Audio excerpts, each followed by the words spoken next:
Everyone, this is Soni and welcome in my math class. तो आज हम लोग स्क्वायर रूट के बारे में पढ़ेंगे। कल मैंने क्यूब रूट के बारे में बताया था, तो आप चैनल में जाके नेक्स्ट लास्ट वीडियो को देख सकते हैं। ठीक है, तो स्क्वायर रूट किसे बोलते हैं ना, मतलब कि अगर ऐसे रहेगा इसके बाहर, देख स्क्वायर को ना कभी भी बाहर में दिखा नहीं जाता है कि 2 है।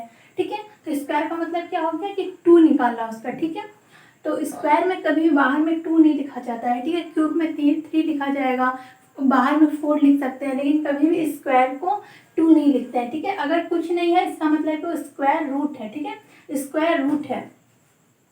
चलिए, तो अब हम लोग कैसे किसी भी नंबर का स्क्वायर को कैसे जानेंगे, पहले हम लोग वो सीखेंगे। तो पहले कुछ कंडीशंस क्या है कि जैसे मैंने क्यूब रूट में बताया था ना कि क्वेश्चन आपका वही रहेगा जिसका क्यूब होता है। तो स्क्वायर का भी क्वेश्चन अगर आता है तो आपको क्वेश्चन वही देगा जिसका स्क्वायर रियल में होता है। आपको कोई भी नंबर उठा के वो नहीं दे सकता है। ठीक है, चलिए स्टार्ट करते हैं। बट उसके पहले हमें 1 से 25 तक का स्क्वायर पता होना चाहिए। जैसे मैंने क्यूब में 1 से 10 का क्यूब बताया था ना, ऐसे आपको स्क्वायर में 1 से 25 का स्क्वायर पता होना चाहिए। और इसको देखिए, 1 का स्क्वायर 1 होता है, 2 का स्क्वायर 4 होता है, 3 का स्क्वायर 9 होता है, 4 का स्क्वायर 16, 5 का 25, 6 का 36, 7 का 49, 8 का क्यूब होता है 64, 9 का क्यूब होता है 81, 10 का क्यूब होता है 100, 11 का क्यूब का मतलब क्या हो गया कि 1 इंटू 1, 2 इंटू 2, 3 इंटू 3, 4 इंटू 4, वैसे 12 इंटू 12, तो 12 इंटू 12 क्या हो गया 121। ठीक है, 144, 13 का स्क्वायर क्या होता है 169, 14 का स्क्वायर 196, 15 का स्क्वायर 225, देन 16 का स्क्वायर क्या होता है 16 का स्क्वायर होता है 256, 19 का स्क्वायर होगा 289, 18 का स्क्वायर होगा 324, 19 का स्क्वायर होगा 361, 20 का स्क्वायर होता है 400, देन 21 का स्क्वायर क्या होता है 21 का स्क्वायर होता है 441, 22 का 484, 23 का 529, 24 का स्क्वायर क्या होता है 576, 25 का स्क्वायर क्या होता है 625। तो देखिए आपको याद हो जाएगा, ऐसा नहीं कि याद होगा, मैंने भी बहुत बड़े से याद किया तब मुझे अब कंटिन्यू याद हो गया पूरा, तो आपको भी याद हो जाएगा, इसे प्रैक्टिस करना पड़ेगा। ठीक है, तो अब हम लोग कैसे स्क्वायर स्टार्ट करते हैं कि हम लोग कैसे स्क्वायर निकालेंगे। ठीक है, तो हमारा फर्स्ट क्वेश्चन है 2809। पहले हम एक अच्छे से बता देते हैं, उसके बाद फिर हम सारा क्वेश्चन को डायरेक्टली बनाएंगे एंड आई होप आप लोगों को भी समझ में आएगा, बट आपको पहला क्वेश्चन को अच्छे से समझना पड़ेगा। तो देखिए हम क्यूब में जैसे लास्ट के 3 डिजिट को मतलब कि नेगलेक्ट मानते थे, इसी तरह हमको स्क्वायर में लास्ट का 2 डिजिट को मानना है। ठीक है, क्यूब में 3 डिजिट को मानते थे ना, उसी तरह स्क्वायर में हम लोग 3 डिजिट को मानेंगे, यानी कि यहाँ पे है मेरा 09। ठीक है ना, 09 जिस तरह हम लोग क्यूब में चेक करते थे ना 1 से 10 के बीच में कि ये यूनिट डिजिट किसका है, उसी तरह हम लोग 1 से 10 के बीच में ही चेक करेंगे। ठीक है, तो 9 किसके किसके यूनिट डिजिट में आता है, तो 9 आता है 3 के यूनिट डिजिट में और 9 आता है आपका 7 के यूनिट डिजिट में। ठीक है, बट क्वेश्चन का तो यूनिट डिजिट एक ही हो सकता है, या तो 3 होगा या तो 7 होगा, दोनों तो हो नहीं सकता है। तो देखिए हम यहाँ पे अभी इसे कैसे जानेंगे।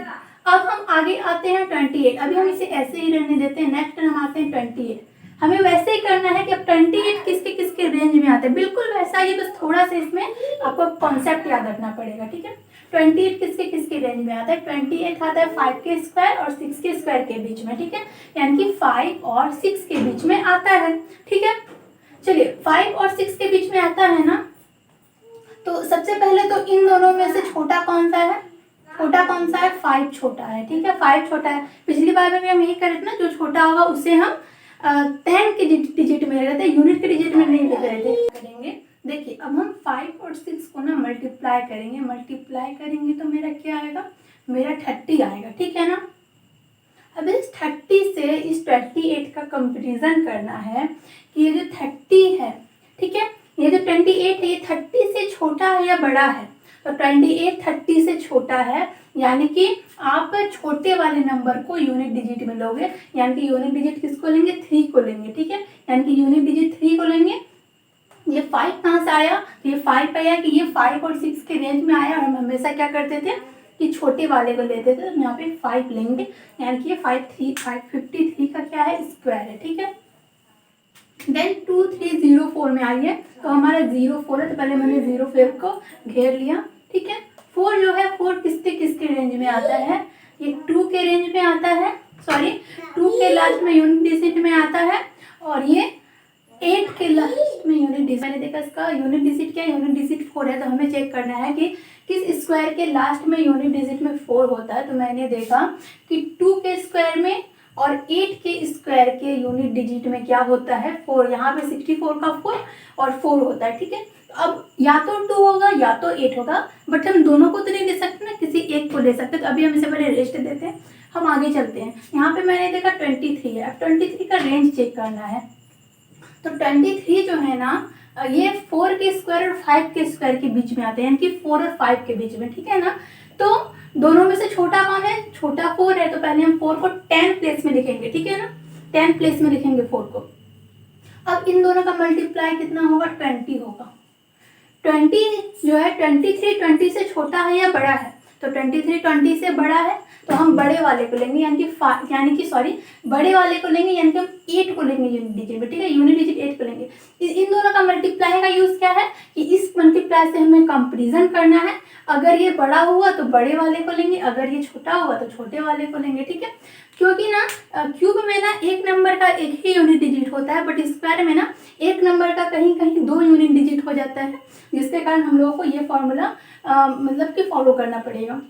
देन है 2916, ठीक है, 2916। मैंने 2 नंबर्स को कवर कर लिया। तो 6 है यूनिट डिजिट, तो 6 किसके यूनिट डिजिट में आता है, यानी कि 4 में और 6 में।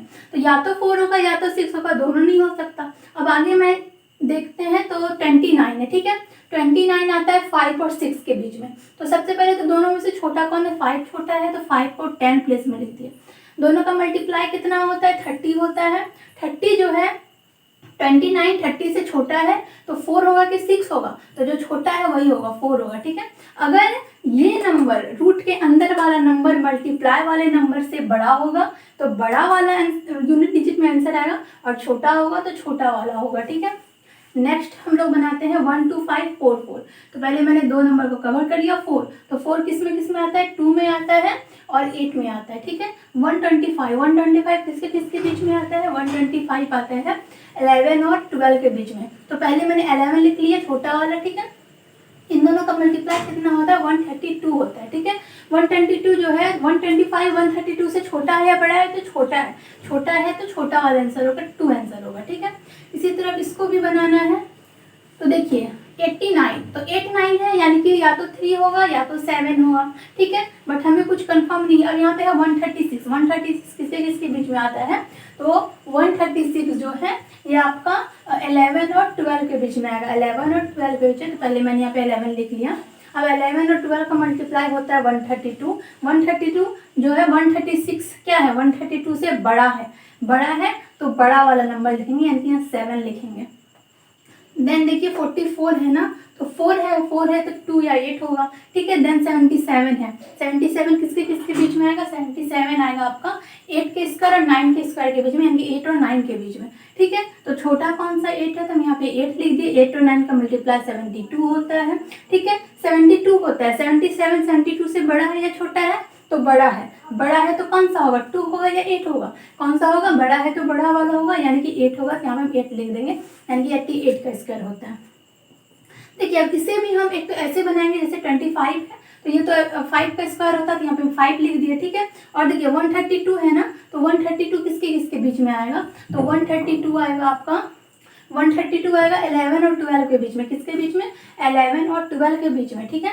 अब यहाँ पे मल्टीप्लाई नहीं करेंगे, क्यों नहीं करेंगे ना, क्योंकि 5 यूनिट डिजिट वाला सिर्फ एक ही नंबर होता है 5 का स्क्वायर। देखिए 15 में होता है, बट हमें किसके बीच में चेक करना है, तो मैंने बताया कि 1 से 10 के बीच में ही यूनिट डिजिट चेक करना है, आपको आगे नहीं जाना है, ठीक है ना। तो 11 होगा कि 12 होगा, तो छोटा वाला होगा, यानी कि 11 होगा, यानी कि होगा 115 का स्क्वायर कितना हो जाएगा, इतना हो जाएगा, ठीक है। इससे भी और तरीके से भी बना सकते हैं, कैसे, लास्ट में 25 है ना, तो हम 5 लिख दिए, ठीक है ना। अब देखिए 110 का फैक्टर क्या होता है, 110 का फैक्टर होता है 11 × 10 होता है, ठीक है ना, 11 × 10 होता है। फैक्टर मतलब कैसे करेंगे ना, कि एक ग्रुप का नंबर एक में होना चाहिए, ठीक है ना। तो 11 इंटू 10 होता है, ठीक है। अब इसमें से ना छोटे वाले को लेना है, ठीक है। छोटा कौन है, 10 है, तो यहाँ पे 10 होगा। हम ऐसा क्यों करेंगे ना, क्योंकि मैंने लास्ट 2 क्लास में बताए थे कि जैसे कि 105 अगर डायरेक्ट स्क्वायर निकालेंगे तो 5 है तो 25 तो होगा ही, ठीक है। 10 से एक ज़्यादा करते हैं 11, यानी कि यहाँ पे 110 होगा। तो यहाँ पे हम छोटे वाले को लेते हैं ना, इसलिए हम यहाँ पर भी जब दोनों का मल्टीप्लाई करेंगे तो छोटे वाले को लेंगे, यानी कि इसका आंसर होगा 105। ये 105 का स्क्वायर है। तो अगर आपको वीडियो समझ में आ रहा है, अगर आप सारे स्क्वायर के तरीकों को सीख गए हैं, तो यहाँ पे मैंने 5 क्वेश्चन दिया है, आप कमेंट सेक्शन में इसका आंसर बता सकते हैं। So thank you for watching and please like, subscribe and share to my videos.